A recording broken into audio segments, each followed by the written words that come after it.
Olá pessoal, tudo bem? Vocês que acompanham a Sara aqui, vim fazer um vídeo pra ela. É uma pessoa super querida pra mim, que eu tive o prazer enorme de conhecer na época do cursinho. E nós compartilhamos algumas aspirações comuns de viagem e tudo mais. Ela pediu pra eu fazer esse vídeo comentando sobre as minhas viagens pro Canadá, que eu fiz intercâmbio 2 vezes pra lá, e contar um pouco mais sobre. Enfim, eu escolhi o Canadá, especialmente Toronto, a cidade que eu fiquei as 2 vezes, 2019 e 2020, porque foi uma cidade assim que minha mãe pesquisou no caso, que era bem procurada assim pelas pessoas para estudar inglês, e era o meu objetivo assim, porque na verdade a minha história, eu vou começar lá do começo. Eu fazia cursinho, que foi quando eu conheci a Sara, e eu fiz 4 anos para passar na USP em Direito. No terceiro ano de tentativa, em 2018 no caso, né, no final aqui, os vestibulares são no final do ano, eu não passei de novo, por muito pouco, fiquei na nota de corte, e aí eu tava bem desanimada, assim, e os meus pais deram a ideia de eu ir pro intercâmbio, relaxar, ter uma experiência diferente, porque quem já fez cursinho sabe que é muito maçante, a gente estuda demais, dá o seu melhor, fica o dia inteiro estudando, e às vezes nem sempre a gente consegue passar, né? E aí, eu nem tinha pretensão de fazer intercâmbio, nunca foi um sonho meu, assim, daquelas pessoas que sempre sonharam em fazer intercâmbio. Mas sempre gostei de viajar e nunca tinha viajado sozinha. Então minha mãe começou a ver tudo e tal, sempre foi um sonho dela e ela que foi atrás de tudo pra mim. E aí o Canadá sempre foi um lugar que eu já queria conhecer, que eu nunca tinha ido. E juntou que minha mãe pesquisou tudo e tal, e foi super de última hora, porque eu viajaria nas férias.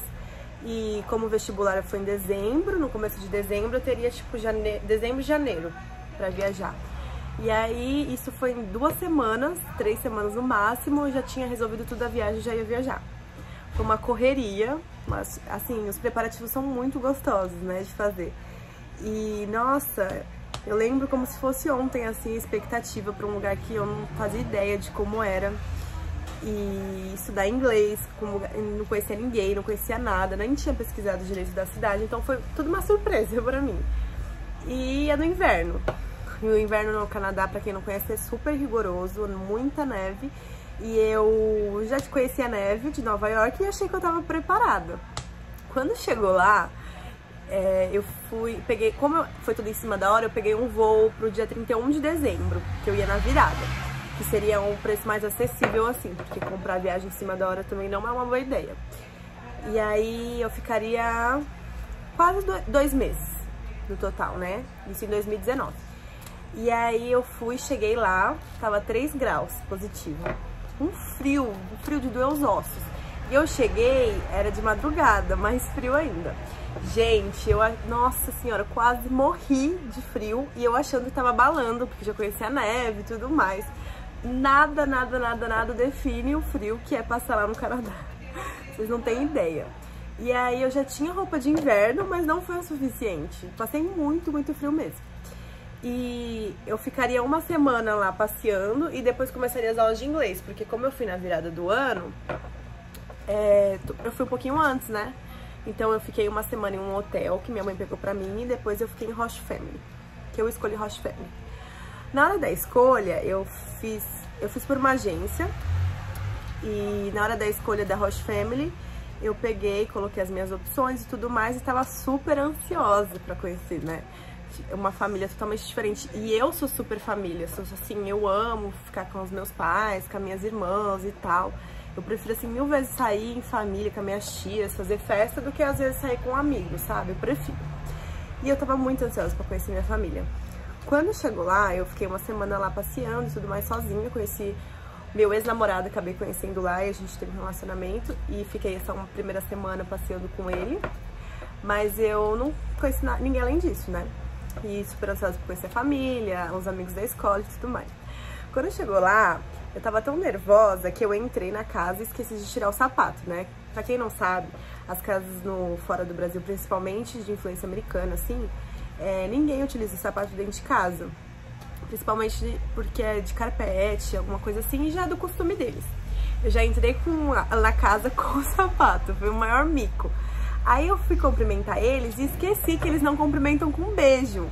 Lá é tipo assim, só hello e só. Aí eu fui falar com eles e eles deram um passo pra trás. Tipo assim, não, né? Porque eles devem estar acostumados. Eles são pessoas que sempre recebem estudante e tudo mais.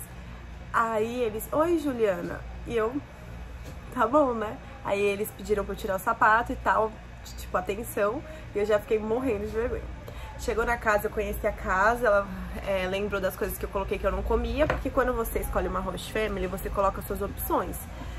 Do que você come, do que você não come, pra também dar match com uma família que tem as mesmas pretensões que você e que saiba o que você não come pra poder te agradar. Porque no caso, você tem a opção de pegar uma casa com refeições de café da manhã e almoço, ou só almoço, ou só janta, e o meu era só jantar.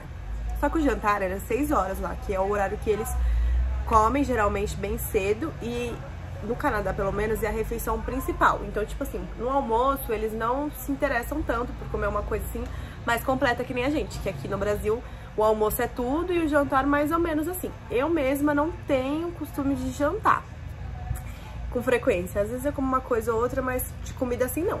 Então, pra mim já foi um choque quando eu fiquei sabendo que a comida principal era jantar.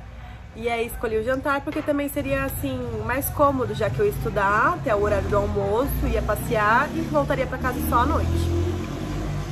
Aí fiquei na casa que receberia uma estudante umas semanas depois, acho que foi uma semana depois. Fiquei sozinha esse tempo e aí ela não me explicou nada. Não me explicou as regras da casa, que, tipo assim, antes de ir eu pesquisei super, né? Vi vários vídeos aqui no YouTube também, de como me comportar, de como as pessoas são, quais as curiosidades, quais coisas que a gente sempre esquece, né? E aí chegou lá, ela não me falou nada. Eu fiquei super, assim, deslocada, não sabia o que falar também. E eu fui com o inglês, assim, intermediário. Já fiz muitos anos de inglês, mas fazia muito tempo. Então eu não praticava inglês, mas conseguia falar. Só que eu não tinha o que falar com ela. Ela não falou nada, não falou como funcionava nada. Só falou que eu deveria fechar a porta pra tomar banho e só. Aí eu cheguei nela e falei, coloquei minhas coisas dentro do quarto e fiquei. Aí liguei pros meus pais. Quando eu liguei pros meus pais, foi um choque, assim, porque eu sou muito desapegada, assim, e tal. Por mais que eu ame muito estar com eles, eu sei, é hora de que seria só um tempo fora, né? Então, tava lidando super bem com aquilo até ali. Quando eu liguei pra eles, comecei a chorar muito de saudade e de que eu tava num lugar totalmente diferente, que quebrou todas as minhas expectativas, porque nem todas as pessoas são iguais, né? Cada família tem um jeito, uma forma de lidar e tudo mais, e essa forma de lidar foi a que eu menos esperava. Enfim, depois de um tempo eu consegui me adaptar, não tinha muitas regras mesmo a casa, eu podia entrar e sair a hora que eu quisesse. Então isso foi muito bom também, e eu acho que isso é bem comum pra quem é maior de idade, né? No caso do Canadá, a maioridade é 19 anos. Foi bem tranquilo, assim, eu não ficava muito em casa, porque eu estudava bem longe da escola. Então eu saía da aula, ia passear com os meus amigos e voltava só à noite. Às vezes nem à noite, às vezes só depois de ir pra festas e tudo mais. Porque quando você faz intercâmbio, você quer aproveitar tudo, né? Você quer sair, quer comer, quer tirar foto e tudo mais. E então, eu aproveitei demais. Quando eu cheguei na escola, foi uma experiência muito legal. Eu conheci várias pessoas, inclusive vários brasileiros. O que eu mais encontrei lá, principalmente no primeiro intercâmbio, foi os brasileiros. E virei muito amiga deles. Tinha um grupinho assim que ia pra todo lugar. E algumas pessoas já não indicam você se juntar com brasileiros, né? Falam que não vai ser bom pro seu inglês e tudo mais. Particularmente, eu me dei super bem com o inglês. Eu aprendi bastante coisa, sério. Porque no dia a dia você vai praticar muito inglês, né? Pra comprar as coisas você vai praticar inglês, pra ler no metrô, em todos os lugares. Então, para mim não fez muita diferença. E os brasileiros têm a melhor energia do mundo, né? Pra sair, pra pique, de ir nos lugares e tudo mais. É a mesma vibe, assim, de você curtir. Então eu adorei fazer meus amigos brasileiros e não trocava por nada. E a gente sempre fazia alguns acordos de falar inglês em certos momentos e ninguém falava português. E quando tinha alguém de outra nacionalidade com a gente também, sempre falava só inglês. Pra não deixar ninguém de fora, né, principalmente. Então, já essa dica, que é uma coisa que o pessoal fala muito, ai, corra dos brasileiros e tudo mais. Eu não liguei muito pra isso, até porque, tipo, eu tava lá não pra me cobrar muito, mas pra curtir o momento. Principalmente porque lá a gente tinha prova a cada 15 dias. E todo mundo já estava habituado com aquele ritmo de estudar, de prestar atenção na aula, e não pedia muito esforço além disso, sabe? Era uma coisa assim, normal da escola. Então você se habituando a isso, você prestando atenção na hora que tem que prestar e tudo mais, é muito intenso. Então cada segundo conta muito. E eu aproveitei, nossa, muito, até os professores, eu aproveitei demais a oportunidade, assim, foi uma coisa assim que eu falo, se você puder fazer intercâmbio, faça. Invista todo o dinheiro que você tem pra investir nisso, porque vai ser uma experiência inesquecível. Eu não tenho do que reclamar, até os perrengues que eu passei lá, que foram muitos. Porque no Instagram a gente só posta o lado bom, né, das viagens. Mas quando você tá lá, só você sabe o que você passa. Inclusive, eu lembro de uma história que eu passei um perrengue demais, que é quando neva, nada funciona. A gente acha muito linda a neve em outros lugares.